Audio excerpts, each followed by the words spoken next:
আসসালামু আলাইকুম সুপ্রিয় দর্শক, ওয়েলকাম টু মাই চ্যানেল রাখিস মাল্টি কিচেন। রাখিস মাল্টি কিচেন থেকে আছি আমি আপনাদের সাথে রাখি ইসলাম। প্রতিদিনকার মতো আজকেও আপনাদের কাছে একটি ইউনিক রেসিপি নিয়ে হাজির হয়ে গেলাম। এই গরমে মন প্রাণ ঠান্ডা করে ফেলার মতো একটি পারফেক্ট রেসিপি হলো পাকা আমের পুডিং। আর পাকা আম কিন্তু সময় চলে যাচ্ছে, পাকা আম থাকতে থাকতে বাসায় একবার হলো এই রেসিপিটি অবশ্যই ট্রাই করবেন। আমি গ্যারান্টি দিয়ে বলতে পারি আপনার পরিবারের ছোট থেকে বড় সবাই এই পাকা আমের পুডিংটি খুবই পছন্দ করবে। পাকা আমের এই পুডিংটি কিন্তু খুবই সহজ একটি রেসিপি, আর এই গরমে সবারই পছন্দের একটি আইটেম হচ্ছে এই পাকা আমের পুডিং। তো আশা করছি প্রতিদিনকার মতো আমার ভিডিও আপনাদের কাছে ভালো লাগবে।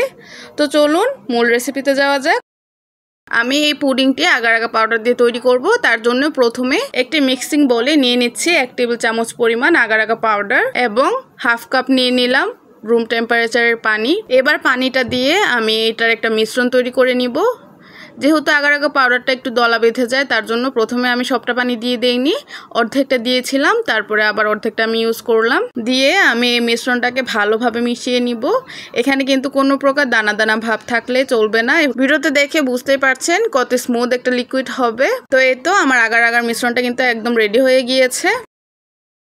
তো এবার আমি একটি চুলায় একটি প্যান বসিয়ে এর মধ্যে দিয়ে দিলাম 2 কাপ পরিমাণ পানি, হাফ কাপ দিয়ে দিচ্ছি চিনি। এবার একটি হ্যান্ড হুইস্কের সাহায্যে আমি পানি এবং চিনিগুলোকে ভালোভাবে মিশিয়ে নিব। যখন পানি এবং চিনি মিশ্রণটাতে 2 বার করে বলক চলে আসবে, তখন আমি এই মিশ্রণটাকে কিছুটা নেড়ে দিব। এরপর পানিটাতে যখন প্রপারভাবে বলক চলে আসবে, তখন আমি আগার আগা পাউডারের যে মিশ্রণটা তৈরি করে নিয়েছিলাম সেটাকে আবারও কিছুটা নেড়ে এর মধ্যে দিয়ে দিব। দিয়ে হ্যান্ড হুইস্কের সাহায্যে সবগুলো উপকরণকে নেড়ে চেড়ে মিশিয়ে নিব। মেশানো হয়ে গেলে এখানে আমি দিয়ে দিচ্ছি 2 টেবিল চামচ পরিমাণ লেবুর রস। লেবুর রসটাকে দিয়ে আমি আবারও এই লিকুইডটাকে নেড়ে চেড়ে নিব। নেড়ে চেড়ে নিয়ে এরপর এটাকে কিছুক্ষণ জাল করে নিলে কিন্তু এই লিকুইডটা পুডিং বানানোর জন্য একদম রেডি। তাই আমি এবার চুলাটা অফ করে নিলাম। এবার আমি যে মোল্ডের মধ্যে আমের পুডিংটা বানাবো সেই মোল্ডের মধ্যে এই লিকুইডটা গরম অবস্থায় ঢেলে নিব। আপনারা যে কোনো সার্ভিং ডিশ কিংবা মোল্ডের মধ্যে এই পুডিংটি বানাতে পারেন আপনাদের পছন্দ মতো। তবে খেয়াল রাখবেন লিকুইডটা যেন কোনোভাবে ঠান্ডা না হয়। ঠান্ডা হলে কিন্তু এটা জমে যাবে, তখন কিন্তু আপনারা সুন্দরভাবে পুডিংটা সেট করতে পারবেন না। তো এবার আমি এখানে আগে থেকে কিছু কিউব করে কেটে রাখা আম দিয়ে দিব। এগুলোকে আমি কেটে আধা ঘন্টার মতো ফ্রিজে রেখেছিলাম। ফ্রিজে রাখলে কি হয় যে তাড়াতাড়ি পুডিংটা বসে যায় বা সেট হয়ে যায়, এতে কোনো সমস্যা হয় না। তবে আপনারা এই স্টেপটা ফলো না করলেও পারেন, এতে কোনো সমস্যা নেই। এবার আমি আমের কিউবগুলোকে একটি চামচের সাহায্যে চারদিকে ছড়িয়ে নিলাম।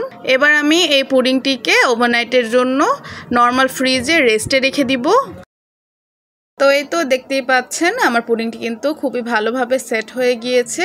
দেখে বুঝতেই পারছেন কতটা ভালোভাবে আমার পুডিংটি সেট হয়ে গিয়েছে। আঙুল দিয়ে ট্যাপ ট্যাপ করলেও এটা কিন্তু একদম নড়ছে না। এবার আমি এই পুডিংটিকে মোল্ড আউট করব। মোল্ড আউট করতে যেন ইজি হয় তার জন্য আমি সাইড থেকে একটি ছুরির সাহায্যে মোল্ড থেকে পুডিংটা খুলে নিচ্ছি। এতে করে খুব সহজে পুডিংটা মোল্ড থেকে মোল্ড আউট হয়ে যাবে। এবার আমি এই বোর্ডের উপরে এটাকে উপর করে নিলাম, নিয়ে উপর থেকে কিছুটা ট্যাপ ট্যাপ করে নিলে কিন্তু এটা খুবই সুন্দরভাবে মোল্ড আউট হয়ে যায়। দেখে বুঝতে পারছেন কতটা ইজিভাবে মোল্ড আউট হয়ে গেল।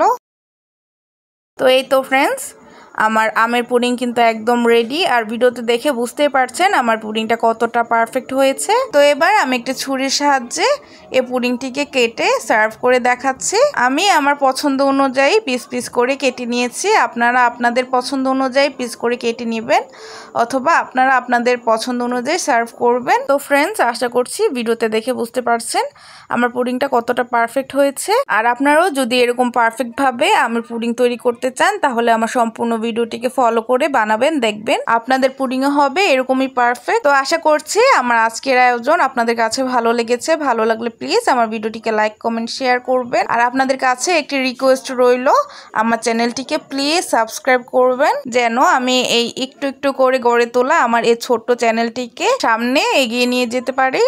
তো আমি রাখি ইসলাম আজকে আপনাদের কাছ থেকে বিদায় নিয়ে যাচ্ছি। সবাই ভালো থাকবেন, সুস্থ থাকবেন। আল্লাহ হাফেজ।